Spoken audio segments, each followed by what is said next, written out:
Oi!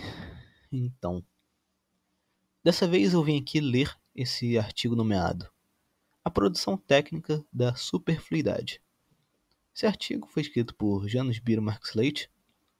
Ele foi escrito, no caso, no dia 9 de maio de 2017. Publicado aqui na página dele do Medium. Pelo que eu me lembro, também foi publicado no Contrafatual. Sim, foi publicado também no site pessoal dele, Contrafatual. Então, sem mais delongas, começarei a leitura aqui desse artigo. O perigo das fábricas de cadáveres e dos poços do esquecimento é que hoje, com o aumento universal das populações e dos desterrados, grandes massas de pessoas constantemente se tornam supérfluas se continuamos a pensar em nosso mundo em termos utilitários. Os acontecimentos políticos, sociais e econômicos de toda parte conspiram silenciosamente com os instrumentos totalitários inventados para tornar os homens supérfluos. Citação aí da Hannah Arendt, no livro dela, As Origens do Totalitarismo. Agora voltando à leitura aqui do artigo. Pessoas supérfluas são aquelas cuja ausência passa despercebida e a presença se torna um incômodo. Ao invés de representar um problema de reorganização do espaço, tanto físico quanto social, a própria existência dessas pessoas se torna um problema num mundo que se encontra lotado, pois o que elas poderiam produzir não compensa o custo de integrá-las plenamente à sociedade.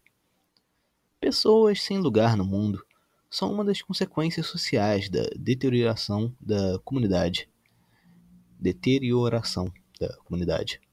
Quando o indivíduo se encontra de tal modo alienado do mundo social que não mais pertence a ele, os seres humanos supérfluos seriam os indesejáveis, tanto por serem inassimiláveis pelo mercado de trabalho, quanto por serem um incômodo para a manutenção da ordem social. A produção de pessoas desnecessárias ou inutilizáveis segue-se invariavelmente a cada período de crescimento industrial, pois o crescimento vem sempre acompanhado de crise. Cada uma das crises elimina permanentemente uma parcela de pessoas da sociedade produtiva. No século XIX, a solução para o aumento de uma população permanentemente ociosa, era a exportação do problema. A imigração forçada, a marginalização, a transferência para colônias de povoamento, a transferência de pessoas supérfluas para regiões onde poderiam ser produtivos, foi viável somente até certo ponto da história. Num mundo lotado, essas pessoas deixam de ser mero exército de reserva. Não estão temporariamente desempregadas, nem aguardando por uma situação econômica mais favorável. São refugiados econômicos, sem um lugar para ficar. Recuperar e reinserir essas pessoas no mercado seria um desperdício de recursos, pois as vagas mal podem suprir a todos os já estabelecidos. Logo, os supérfluos são considerados como um problema econômico e social, não como força de trabalho em potencial. Garantir direitos universais deixa de ser economicamente viável. Aqui tem uma outra citação da Hannah Arendt. O prolongamento de suas vidas é devido à caridade e não ao direito, pois não existe lei que possa forçar as nações a alimentá-los. Sua liberdade de movimentos, se a tem, não lhes dá nenhum direito de residência, da qual até o criminoso encarcerado desfruta naturalmente. E a sua liberdade de opinião é uma liberdade fútil, pois nada do que pensam tem qualquer importância.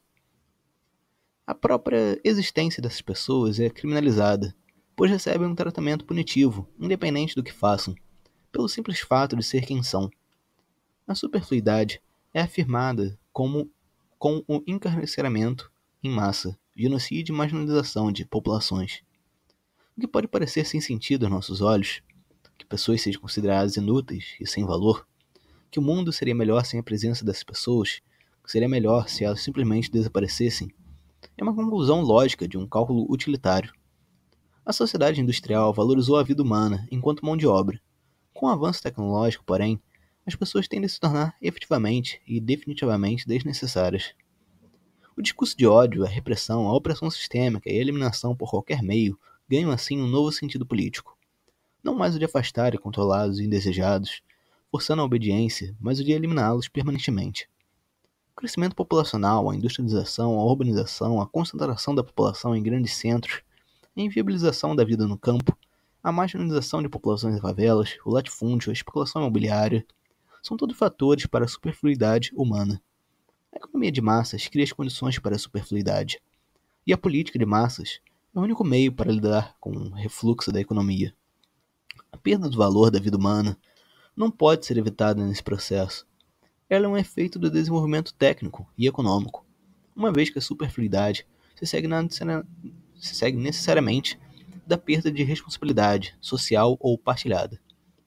Quando a crise econômica atinge os ricos, eles não assumem responsabilidade pela condição dos demais indivíduos. O advento da automação, a produção de bens por máquinas autônomas, sem necessidade de trabalho humano, parece inevitável com o desenvolvimento tecnológico. Mais do que isso, parece ser o próprio objetivo de todo o processo, algo antevisto e desejado desde a antiguidade. Há uma relação entre as tecnologias de automação, a bomba atômica e os campos de extermínio. Elas afirmam radicalmente a superfluidade humana. A máquina executa seu trabalho acriticamente, tal como se espera de um empregado eficiente. As máquinas estão cada vez mais inteligentes, mas nelas há uma absoluta ausência de reflexão sobre o sentido de seu trabalho. A automação permite a transferência de responsabilidade humana para o sistema. Como compreender nossa responsabilidade num sistema em que somos apenas componentes, sem poder de determinação? Componentes que precisam se adaptar ao sistema e elevar constantemente sua eficiência e produtividade para não serem substituídos? Se o homem que pensa como uma máquina é um perigo, o que esperar das máquinas que substituem pessoas, isto é, de forças que não refletem sobre o que fazem e da qual dependemos para manter o modo de vida? A produção da superfluidade faz parte de um processo de transformação de pessoas em cadáveres vivos. A perda do pertencimento a uma comunidade, do mundo comum, leva à impotência ou irrelevância da ação. A superfluidade desumaniza, porque transforma a existência de pessoas num problema técnico e científico, um erro a ser eliminado para que o sistema funcione normalmente.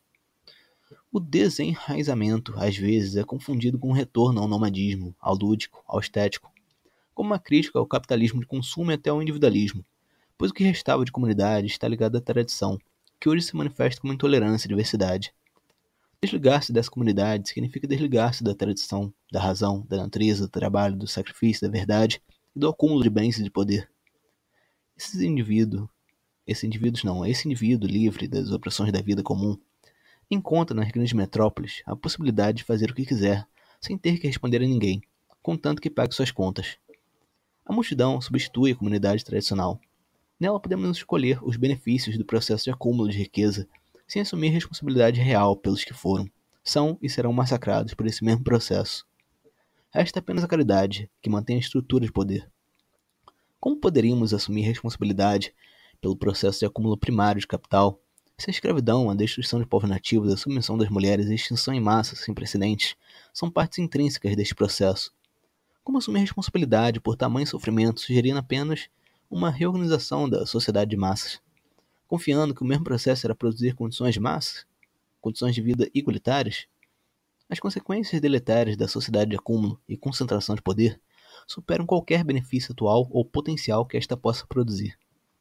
Isso independe do que a tecnologia pode fazer em favor dos deficientes, dos doentes, dos trabalhadores, das crianças, dos idosos, das mulheres e de todas as minorias. Assim como nenhum avanço médico poderia justificar o Holocausto judaico, nenhum avanço em qualquer área pode justificar o tipo de opressão que foi necessário para o estabelecimento de um modo de vida com este avanço técnico. Esses avanços beneficiam apenas pequenos grupos, privilegiados dentro da sociedade. Não há qualquer viabilidade para uma globalização do bem, ou possibilidade de manter um modo de vida urbano sem o atual sistema técnico. Não é possível reproduzir a qualidade de vida de uma cidade europeia, onde a pobreza foi praticamente eliminada, em todas as partes do mundo, porque nenhuma cidade é autossustentável. Os recursos que a mantém vêm de lugares sendo drenados até o osso. Essa drenagem pode ser justificada com caridade e intervenção política. Qualquer ética que ainda procurar valorizar a responsabilidade humana se encontrará em oposição ao processo de acumulação e concentração de poder. Se a sociedade de acúmulo produz necessariamente a superfluidade humana, ou aceitamos pragmaticamente sua inevitabilidade e todas as consequências éticas disso, ou rejeitamos fundamentalmente essa estrutura social. Então, é isso. Esse foi o artigo nomeado Produção Técnica da Superfluidade. O Janus coloca aqui de referência o livro da Hannah Arendt, As Origens do Totalitarismo, livro Eichmann em Jerusalém, um relato sobre a banalidade do mal, o livro Responsabilidade e Julgamento e o livro do Zygmunt Bauman, Vidas Desperdiçadas. Código do TikTok, o aí na descrição, para caso vocês queiram ajudar o canal. Link desse artigo também na descrição, para caso vocês queiram ler por você mesmos. Espero que todos tenham gostado da leitura desse artigo aqui. E como eu sempre digo nesse canal, até mais.